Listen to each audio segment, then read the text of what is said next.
안녕하세요. 주권연구소 이형구 연구원입니다. 이번 주 아침 햇살 주제는 한일 관계입니다. 요즘 한일 관계가 좋지 않죠. 이게 4월 15일에 백악관 당국자가 한 브리핑이라고 합니다. 한일 관계가 추락한 점은 고통스러울 정도로 걱정스럽다. 한일 관계가 나빠졌는데 미국이 걱정한다. 그것도 고통스러울 정도다 라는 거예요. 왜 미국이 한일 관계 때문에 고통스럽습니까? 미국이 동북아시아에서 패권을 유지하기 위한 전략이 한미일 동맹이기 때문이죠. 미국은 한미일 동맹을 가지고 북한, 중국, 러시아를 상대하려는 전략을 갖고 있습니다. 한미일 동맹을 실현하려면 어떻게 해야 되나요? 한국과 미국, 미국과 일본, 그리고 한국과 일본이 서로 관계가 좋아야죠. 그래서 한국과 미국, 미국과 일본은 군사동맹을 체결했습니다. 그런데 문제는 한일 관계인 거예요. 한국과 일본은 군사동맹은커녕 사이가 안 좋지 않습니까? 미국은 한일 관계를 개선시키기 위해서 노력을 많이 해왔어요. 그 대표적인 사례가 이 두 가지입니다. 1965년에 박정희 정권이 사람들이 막 반대하는데도 한일협정을 체결을 했죠. 물론 박정희 자신도 친일파였긴 했지만 기본적으로는 미국이 시켜서 한 거죠. 그리고 2016년에는 박정희의 딸인 박근혜가 일본과 위안부 합의를 맺습니다. 그리고 지소미아 군사정보보호협정이죠. 이 지소미아를 체결을 했어요. 이런 식으로 미국이 압박을 넣어서 한일 관계를 정상화시키려고 노력을 많이 해왔습니다. 한국과 일본이 지금 그래서 지소미아를 체결한 상태죠. 근데 미국이 바라는 거는 지소미아를 체결하는 정도의 수준이 아닙니다. 한미일 동맹으로 북중러를 상대하기 위해서는 미국이 필요로 한다면 자위대가 한반도에 막 들락날락하고 한미일 합동 군사훈련도 막 동해바다에서 열리고 이래야죠. 근데 그러지 못하고 있는 거예요. 자위대가 한반도에 진출하거나 자위대랑 합동 군사훈련을 한다든가 우리 국민으로서는 받아들일 수가 없는 거죠. 그래서 이렇게 미국이 한일 관계를 정상화시키려고 노력을 해왔는데 1960년부터 지금까지로 치면 몇 년입니까? 56년이 되도록 한일 관계는 지소미아를 체결한 게 고작인 거예요. 미국으로서는 50년 넘게 한미일 동맹을 하려고 노력을 했는데 못하고 있는 거죠. 그러다 보니까 미국으로서는 속이 터지고 고통스럽다 이 정도까지 간 겁니다. 여기서 짚고 넘어가야 될 게 한일 관계가 좋지 않은 이유가 뭡니까? 일본이 아직도 식민 지배에 대해서 사과는커녕 반성을 하지 않습니다. 일본이 독도를 자기네 땅이라고 우기는데 그러지만 않아도 위안부 문제에 대해서 인정한다, 미안하다, 잘못했다 이렇게 용서를 빌면은 한일 관계가 좋아질 수 있어요. 그래서 미국이 한일 관계 때문에 고통스러울 정도로 걱정한다 이러면은 사실 미국은 일본한테 야 너네 한국한테 사과해라 이러면 간단한 거예요. 금방 풀립니다. 근데 실제로는 어때요? 미국이 한일 갈등이 생기면은 일본 편을 들어요. 독도 문제 미국이 한국 편 들어주지 않습니다. 일본 편 들잖아요. 그래서 대표적으로 나타났던 게 해리 해리스 주한미 대사죠. 해리 해리스는 친일 행보를 하긴 했지만 또 일본계 미국인이기도 했어요. 2019년에 일본이 한국을 수출 규제하면서 경제 침략하지 않았습니까? 이때 해리스 주한미 대사가 어떻게 했는지 기억나시는 분들도 있을 겁니다. 한국 정부가 지소미아 종료를 선언하니까 보기 불편하다 막 이런 얘기를 했어요. 그리고 한국 기업들 만나가지고 지소미아 종료한 거 어떻게 좀 해보라고 막 닥달하고 이랬단 말이에요. 이러니까 사람들이 해리스 주한미 대사를 좋아할 수가 있습니까? 아니 미국 대사면은 미국 대표로 한국에 와 있는 외교관이잖아요. 이 외교관은 기본적으로 한국 정부랑 좋은 관계를 유지하고 잘 보이려고 하는 게 일반적이죠. 그게 외교 아닙니까? 근데 한일 관계 때문에 주한미 대사가 노골적으로 압력을 넣고 협박을 하고 이게 말이 됩니까? 대사가 주재국 정부랑 이유 없이 싸우는 경우가 있어요. 그런데 해리스는 어떻습니까?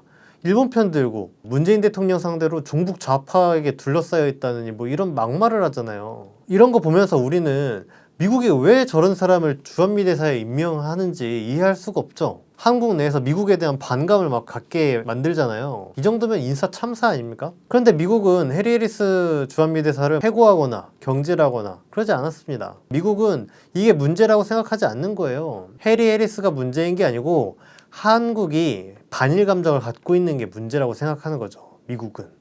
왜 그러냐? 미국은 한미일 동맹을 한다고 하지만은 한국과 미국과 일본을 동등한 관계로 보지 않기 때문입니다. 그럼 어떤 관계예요? 미국이 정점이고 그 다음에 일본이고 그 다음에 한국인 거예요.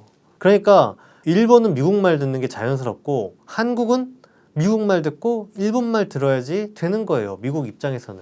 미국, 일본, 한국 순서라는 건 이런 거죠. 예를 들면 일본에 반미 집회가 열렸어요. 미국이 어떤 행위를 규탄한다 이러면은 미국이 내가 일본 사람들의 심기를 거슬렸구나. 내가 이런 것들을 시정하겠다. 이렇게 하는 게 아니라 일본에 있는 반미 감정을 없애려고 합니다. 왜냐면 미국이 위니까 상대의 말을 들어야 되는 거죠. 일본이. 미국 사람들의 관점으로서는. 마찬가지로 한국에서 반일 여론이 생기면은 미국은 야, 반일 집회하는 것도 어떻게 못하냐. 반일 여론을 없애라. 이렇게 나오는 거예요. 그러니까 2019년에 미국이 일본한테 수출 규제한 걸 철회하라. 아니, 한국 대법원에서 재판이 났으면 그냥 배상해주고 끝내라. 이렇게 일본한테 요구하는 게 아니에요. 우리한테만 뭐라고 하잖아요. 지소미아 종료하지 말라고. 일본의 행태에 대해서는 비판하지 않고. 미국이 생각하는 한일 관계는 일본이 한국에게 맞춰주는 게 아니라 한국이 친일화가 된다는 거다. 이게 미국한테 있어서의 한일 관계 정상화의 개념인 겁니다. 바이든 정권이 올해 들어섰는데 이 바이든 정권도 한일 관계를 정상화시키려고 노력을 하고 있어요. 바이든 정권의 외교는 전체적으로 어떤 방향이냐면은 지금 동맹국을 모아서 하나의 전선을 형성을 하려고 합니다. 민주주의, 인권, 자유 이런 가치를 추구를 하겠다 이래서 가치동맹 주장을 한다든가 이런 거죠. 그래서 12월에는 민주주의 정상회의라는 걸 한다고 그래요. 그의 본질은 북한, 중국, 러시아 이런 나라들에 대항해서 미국이 자기 편을 묶어가지고 전선을 이렇게 치려고 하는 겁니다. 이런 데서 동북아시아에서 미국이 할 일은 역시 한미일 동맹을 실현하는 거다. 그러기 위해서는 한일 관계를 정상화해야 하고 한일 관계를 정상화하기 위해서 바이든 정권이 최근에 추진한 거는 도쿄올림픽 때 한일 정상회담을 열려고 했던 겁니다.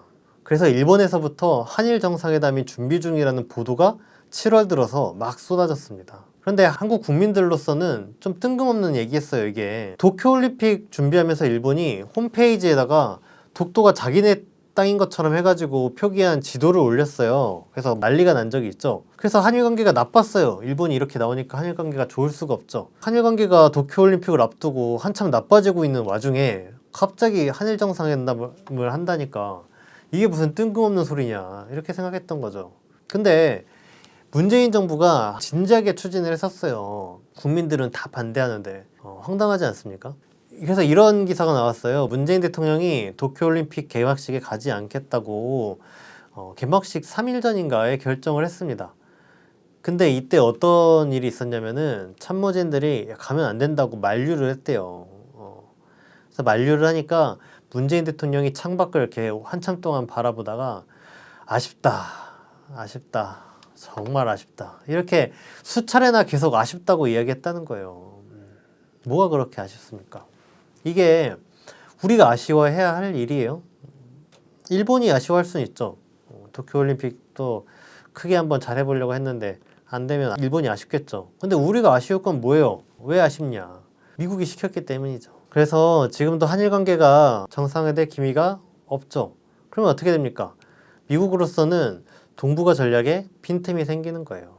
그래서 지금도 8월에 한미연합훈련을 하면서 군사적인 긴장이 고조되고 있습니다. 지금도 북한이 언제 미사일 쏠지 다들 걱정하고 있는 상황이죠. 북미 간의 군사 대결이 고조되겠죠. 이때 미국으로서는 한미일 동맹이 완성돼서 한국, 미국, 일본이 공동으로 대응을 해야 되는데 북한의 도발에 대비한다 이러면서 자기대가 한반도에 막 들어와서 항공모함, 전투기 이런 게 부산, 평택 이런 데 딱 들어와가지고 매일같이 하늘 떠다니고 훈련하고 이래야 되거든요. 근데 이게 안 되잖아요. 그러면 미국의 군사 전략에 빈틈이 생기는 겁니다. 그러면 이 빈틈을 어떻게 해야 될 거 아니에요, 미국이. 안 그래도 북한이랑 상대하는 거를 쩔쩔매고 있었는데 그럼 어떻게 빈틈을 메꿨냐? 이게 바로 이 기사인 거예요. 영국한테 손을 내민 거죠. 그래서 영국 항공모함이 지금 우리나라로 오고 있는 중입니다. 8월 말에 들어온답니다. 이 일본이 한반도에 진출하지 못하는 대안으로 영국을 지금 끌어들인 거죠. 근데 언제까지고 이럴 수 없잖아요. 북한이랑 군사 긴장이 고조될 때마다 미국이 유럽에서 항공모함을 세워라 내워라 하면서 옮겨올 수는 없는 거죠. 당장 한시가 급한데. 그러니까 이건 미국한테도 근본적인 해결책은 아니죠. 미국한테 근본적인 해결책은 한일 관계를 정상화하는 거다. 그러면 미국이 한일 관계를 왜 정상화하지 못하냐? 첫째로 촛불 민심 때문이고요. 둘째로 일본이 몰락했기 때문이고, 세 번째로 북한의 영향 때문입니다. 이 세 가지를 꼽을 수 있는데 이거에 대해서 하나하나 말씀드리려고 합니다. 첫 번째, 촛불 민심은 뭐냐면 촛불혁명으로 국민의 민족적 자존심, 주권의식이 높아졌어요. 원래 민주의식이 높아지면은 자주의식이 높아지는데 도움이 됩니다. 국민이 나라의 주인이 되려면은 대외적으로 자주적이어야 되는 거예요. 국민이 일본에 대해서 한국 정부가 지소미아를 종료하길 바래. 그럼 한국 정부는 민주주의대로라면 지소미아를 종료를 해야죠. 근데 미국이 지소미아 종료하지 말라고 요구를 했다고 쳐봐요. 근데 한국 국민은 지소미아 종료를 바래. 그럼 한국 정부가 민주적이려면 지소미아 종료를 강행하겠죠. 근데 대외적으로 자주적이지 못하면 지소미아 종료를 하지 못할 거 아닙니까? 그래서 자주를 실현해야 민주주의도 실현할 수 있다. 반대로 대외적으로 자주적이지 못하면 국내에서도 민주적이지 못한 경향이 있어요. 그래서 촛불로 민주주의 의식이 한층 성장하면서 한국 국민의 주권의식, 민족적 자존심도 같이 높아졌다. 그러다 보니까 한국 정치인이 함부로 친일을 못하게 된 겁니다. 이게 지금 정치인이 일본의 강경한 태도를 보이는 게 당연하게 보이잖아요. 특히 국힘당이야 친일 발언을 하고 이런 사람들이지 생각하지만은 민주당은 반일하는 게 당연한 거 아니야? 이렇게 생각하기도 해요. 근데 꼭 그런 건 아닙니다. 일단 문재인 대통령이 올해 들어 친일 발언을 좀 하고 있어요. 예를 들어서 3.1절 기념사 때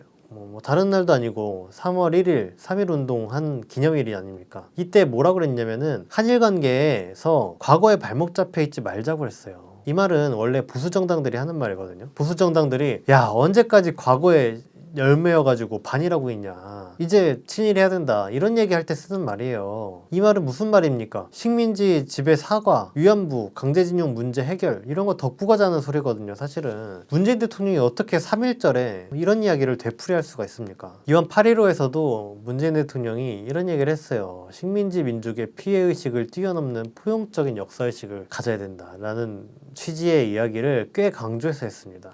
포용적인 역사의식을 갖는 건 좋죠. 그런데 거듭 이야기하지만은 한일 관계에서 우리가 포용적으로 나오면 일본도 그래야 될 거 아니에요. 지금 한일 관계가 우리가 피해의식에 빠져가지고 일본을 잘못 대해서 나빠진 겁니까? 식민지 민족의 피해의식이 지금 문제예요? 일본이 자꾸 독도 이야기 하잖아요. 독도가 무슨 문제예요? 일본이 한반도를 재침략하려는 야욕을 드러내는 거 아닙니까? 왜 사과하겠습니까? 사과를 안 하지. 그걸 하려고 하는데 일본은 식민지 민족의 피해의식 이런 이야기를 할 때가 아니잖아요. 문재인 대통령이 이런 우려스러운 발언을 하고 일본에게 한일관계 정상화하자고 계속 신호를 보내고 있습니다. 그리고 한일 정상회담도 정말로 아쉬워할 만큼 준비를 하고 추진을 했죠. 그런데 정작 결행하진 못했어요. 실제로 한일 정상회담을 가지는 못했습니다. 왜냐? 한국 국민이 반일 여론이 워낙 거세기 때문이죠. 문재인 대통령이 그래도 한국 여론의 눈치를 보니까 이걸 못하는 거거든요. 2019년에는 어떻습니까? 2019년에 일본이 수출 규제를 하면서 경제 침략을 할 때 당시에 자유한국당이나 조중동이 일본 편들고 문재인 정부 공격하고 막 그랬어요. 그래서 국민이 일본에 대응해서 반일 촛불 집회를 하고 불매운동도 하고 그러면서 동시에 뭘 했냐면은 토착 왜구를 청산하려고 나섰습니다. 총선 때도 총선은 한일전이라는 구호를 내세웠죠. 총선은 한일전이라는 프레임이 어마어마한 결과를 낳았어요. 민주당이 180석을 얻는 기염을 토하지 않았습니까? 반일 민심이 그만큼 대단한 거예요. 그런데 이게 항상 그랬던 게 아닙니다. 나경원을 보면 알 수가 있어요. 나경원이 자위대 창설 기념식 이런 행사에 간 게 2004년입니다. 당시에도 논란이 되긴 했어요. 근데 지금처럼 논란이 되진 않았습니다. 실제로 2004년에 나경원이 자위대 행사에 참석한 뒤에 2008년, 2016년 선거에서 당선이 됐어요. 온 국민이 야 친일은 절대 안 돼 이런 게 강했으면은 나경원이 이들 선거에서 이기면 안 됐던 거죠. 근데 예전에는 반일이 이렇게까지 힘을 내지 못했던 거예요. 친일을 해도 선거에 당선되는구나 하는 수준이 아니에요. 오히려 친일을 해서 당선이 됐다고 봐야죠. 왜냐면 나경원은 자위대 행사에 왜 갔냐? 친미, 친일, 보수 적폐 세력의 줄을 잡은 거예요. 보수 세력이 기득권을 갖고 있으니까. 자위대 행사를 가면 친일파, 그러면은 기득권층의 적폐 세력 안에 들어갈 수 있는 거죠. 그래서 권력에 더 가까워진 거예요. 결과적으로 나경원은 자위대 행사에 가서 선거에 이길 수 있었던 겁니다. 근데 지금은 어떻습니까? 2019년에 나경원은 완전히 친일 인사로 찍혔죠. 그래서 선거 때마다 번번이 졌어요. 총선에 나가도 지고, 서울시장 선거 때는 당내 경선도 못 통과하고, 당대표 선거에도 나갔는데 지고. 이런 선거들 보면은 나경원이 나오면은 지지율 1위를 찍어요. 초반에는. 왜냐면 보수 세력 내에서 기본 입지가 있기 때문이거든요. 이게 자위대 행사 참석하면서 얻은 지지죠. 근데 여론조사를 끼고 시간이 지나고 하면은 나경원이 팍팍 떨어집니다. 그래서 결국 낙선해요. 그러니까 뭘 해도 나경원이 안 되는 거죠. 그래서 나경원이 이런 얘기를 한 겁니다. 야, 자기는 뭘 해도 안 되는 좌절과 외로움을 누구보다도 잘한다. 이런 말 한 거죠. 그 친일로 찍히면 뭘 해도 안 되는 거예요. 그러니까 민주당도 어떻게 합니까?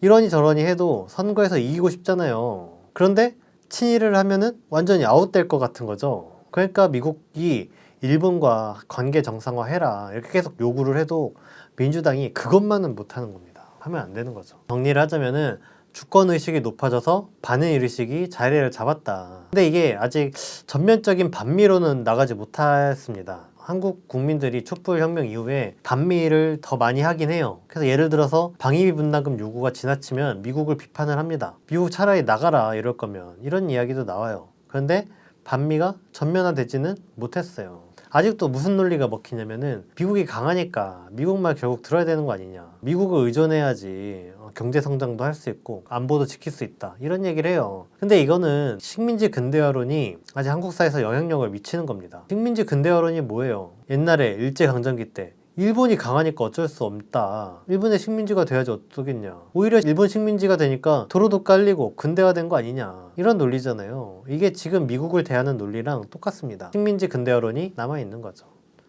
하여튼 아직 미국의 벽을 넘지는 못했지만 확고한 반일 의지가 생겼다. 이게 촛불로 인해 발전한 성과라는 겁니다.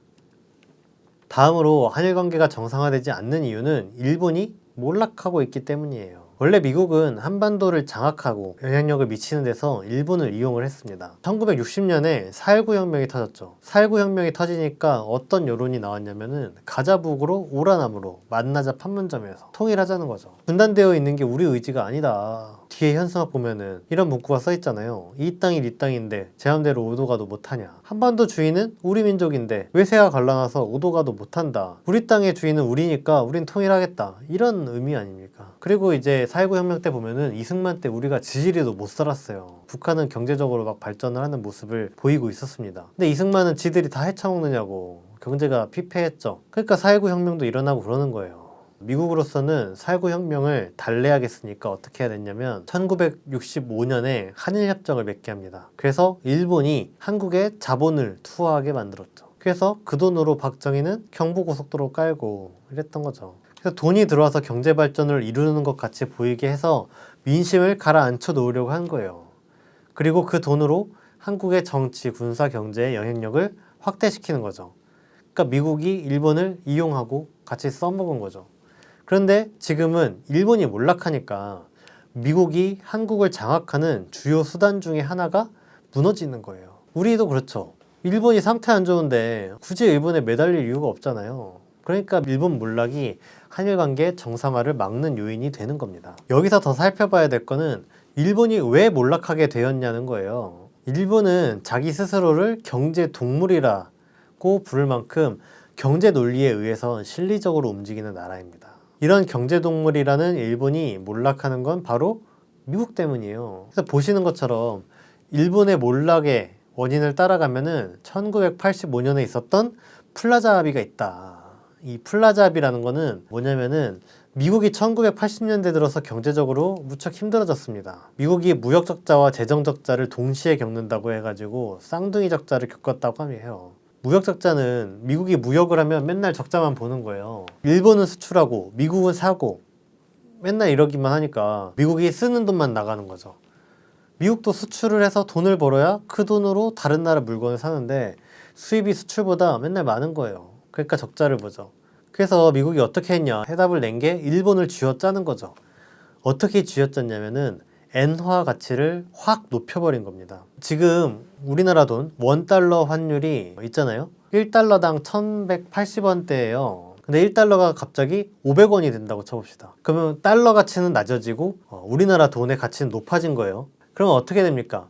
예를 들어서 5만 달러라고 하면은 환율이 1180원 기준으로 할 때는 6천만 원이거든요. 미국 돈 5만 달러는 6천만 원 정도 되는데 5만 달러짜리 미국 차가 있다고 쳐봐요. 1달러가 500원이 됐어. 그럼 똑같이 5만 달러짜리 차가 한국 돈으로 2,500만 원으로 되는 거예요. 그럼 어떻게 됩니까? 우리나라에서 미국 차가 날개 돋친 듯이 팔려 나가겠죠. 대신 미국에서 한국 제품은 어떻게 되겠습니까? 5천만 원짜리 한국 차가 달러로는 지금 4만 달러쯤 됩니다. 그런데 똑같이 5천만 원짜리 차가 갑자기 10만 달러로 바뀌는 거예요. 그럼 어떻게 돼요? 미국에서 엄청나게 안 팔리겠죠. 아니면은 차값을 5만 달러로 다시 낮추려고 하면은 4만 달러로 낮추려고 하면은 우리나라 돈으로 봤을 때 2천 몇백만 원밖에 안 되는 거예요. 그러면은 우리나라 기업이 엄청나게 손해를 보겠죠. 이게 일본이 겪은 거예요. 1985년에 플라자를 맺으면서 엔화 가치를 높여라 라고 미국이 강요를 했습니다. 그래서 이 그래프를 보면은 이게 엔화 가치를 이야기하는 건데 이게 그래프로 보면 떨어지는 것 같지만은 1달러가 몇 엔이냐를 보여주는 거거든요. 그러니까 낮아지면 낮아질수록 엔화가 가치가 높아지는 거예요. 그러니까 일본 경제가 불황을 맞게 되는 겁니다. 이때 어부지리격으로 우리나라 제품 가격이 낮아지는 효과가 났어요. 일본 제품이 너무 비싸. 근데 한국 제품은 싸잖아요. 그러니까 우리나라 제품이 잘 팔렸어요. 이게 삼저 호황이라고 하거든요. 하여튼 이 플라자 합의로 일본 경제가 몰락을 했습니다. 그 뒤로 지금까지 일본 경제가 안 좋죠. 그래서 일본은 이거를 잃어버린 30년이라고 불러요. 이 잃어버린 30년은 결국에 뭐냐면 일본이 자기 경제가 어려워져서 겪은 게 아니죠. 미국 경제가 안 좋아지니까 미국이 억지로 일본 경제를 끌어내려서 자기 경제를 살린 겁니다. 이건 뭐냐면 미국 중심의 자본주의 체제가 한계에 부딪혔다는 소리예요. 지금도 미국이 이 한계를 극복하지 못했습니다. 그러니까 어때요? 일본이 지금이라고 경제가 살아날 수가 있겠어요? 없습니다. 왜냐면 미국이 몰락하고 있기 때문에. 미국이 몰락하는데 일본만 경제가 살아나는 건 불가능하죠. 그래서 일본 경제가 안 좋으니까 어떤 현상이 나오냐. 경제가 안 좋으면 보통 혁명이 일어나거나 파쇼화가 됩니다. 파쇼화라는 거는 극우화가 된다는 거죠. 그래서 우리나라 같은 경우에 경제가 안 좋으니까 정광훈 같은 사람들이 날뛴다던가 뭐 이러죠. 반면에 이재명 경기도지사가 기본소득 같은 거를 내세우잖아요. 이게 경제가 좋으면은 사람들이 돈을 누구나 잘 벌어 이러면은 공짜로 돈을 나눠준다는 정책이 나오면 비판받기 쉬워요. 사회주의적이다 이러면서. 그럴 필요가 없기 때문이죠. 근데 지금 경제가 안 좋으니까 야 기본소득 저거 주면 좋겠네 이렇게 사람들이 생각하는 거예요. 그러니까 지지를 얻는 거거든요. 혁명이냐 파쇼하냐 이 길인 거죠. 근데 일본은 극우화의 길로 갔죠. 그래서 이번 도쿄올림픽 때 선수촌 앞에서 일본인들이 혐한 집회 열고 막 이랬어요. 이런 게 극우화죠. 일본 정치가 극우화가 됩니다. 우리나라에서 선거철만 되면은 색깔론이 기승을 부리잖아요. 그것처럼 일본에서도 선거철만 되면 혐한이 묻힌 듯이 나타납니다. 그러니까 어떡해요. 일본이 경제적으로도 매력 있지도 않는데 정치적으로도 계속 극우로 가니까 한일 관계가 좋아질 수가 없죠. 좋아질 이유도 없습니다. 그래서 지금 일본에서 극우 정치가 사라질 희망이 없어요. 지금 극우 정치가 계속 되겠구나 이렇게 전망이 되거든요. 그러니까 어떻습니까? 한국에서도 반일 여론이 사라질 일이 없다. 자, 마지막으로 미국이 한일 관계를 정상화하지 못하는 이유 중에 하나는 바로 북한의 영향 때문이다.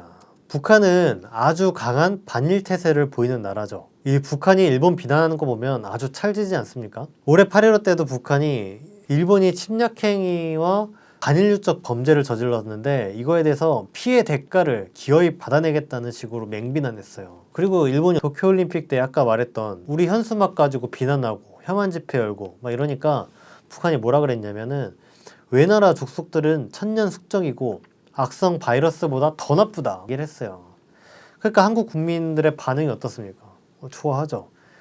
댓글 같은 거 보면은 야 북한 잘한다 이런 거 보면 한민족이 맞다 통일해야 된다 이런 댓글이 막 달려요. 반일을 매개체로 해서 민족 화해와 통일이 열리는 겁니다. 민족성이 커지는 거죠 사람들이.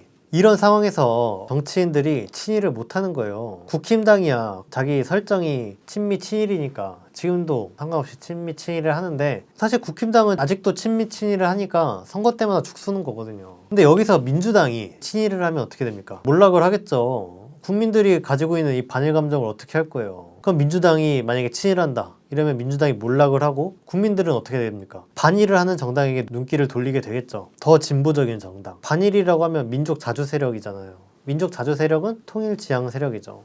이런 세력들이 힘을 얻는단 말이에요. 이 민족 자주 통일 지향 세력이 여론을 주도하고 한국 정치를 주도할 수 있도록 전면적으로 부상하는 거죠. 그러니까 민주당이 친일하면은 자주통일 세력이 득세한다는 거예요. 이 세력은 반일 민심을 등에 업고 북한이랑 손잡고 정치를 주도한다. 그러니까 민주당이 친일 행보를 하기를 꺼려하죠. 그리고 미국이 민주당에게 야 빨리 한일 관계 개선하라 이렇게 압박을 하면은 민주당이 이렇게 하소연하겠죠. 야 그러다가 정권 뺏긴다. 자주통일 세력이 부상할 수 있다. 그래서 지금 일본과의 관계 정상화를 할 수가 없다. 이렇게 하소연하는 거예요. 그럼 어떻게 돼요? 미국도 그건 싫잖아요. 그래서 고민을 하게 되겠죠. 더 이야기를 해보자면은 일본이 지금 계속 독도는 자기네 땅이라고 하잖아요. 이게 말뿐인 게 아니거든요. 군사적으로도 독도 점령 작전을 갖고 있습니다. 일본이. 다카이 사부로라는 사람이 독도 강습작전 시나리오를 발표하기도 하고 일본이 섬을 탈환하는 훈련도 꾸준히 하고 있어요. 그래서 실제로 우리 군에서도 일본이 독도 침략할 수도 있다. 일본이 독도 침략을 하면 어떻게 대응할 건지 대책을 마련하라고 해서 이 문서를 만들고 막 이랬습니다. 일본의 독도 침략 가능성이 없는 게 아니에요.